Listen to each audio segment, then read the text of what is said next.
して別れましょうね。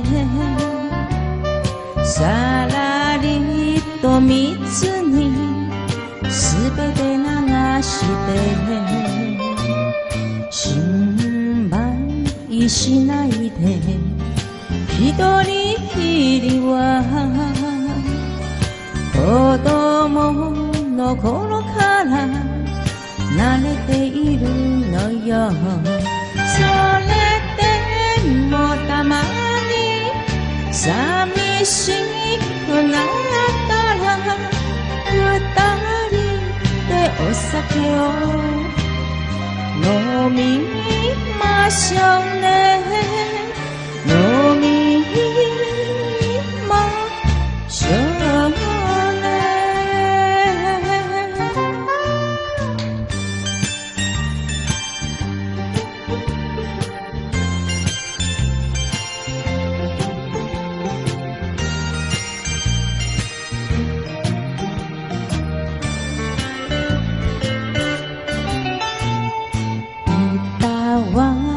あって別れましょうね。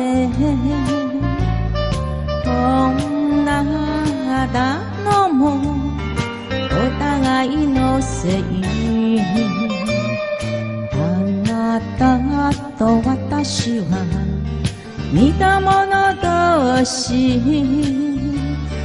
点でばかりが目立つ二人よ。どちらか急に寂しくなったら二人でお酒を飲みましょうね。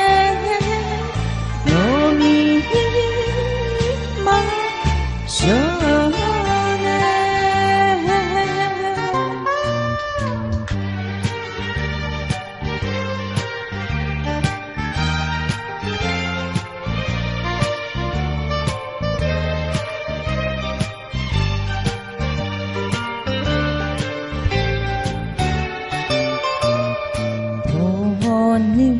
かなるでしょうここの街のどこかで私は生きてゆくのよ。それでもたまに寂しくなったら二人でお酒を飲みましょうね。飲みま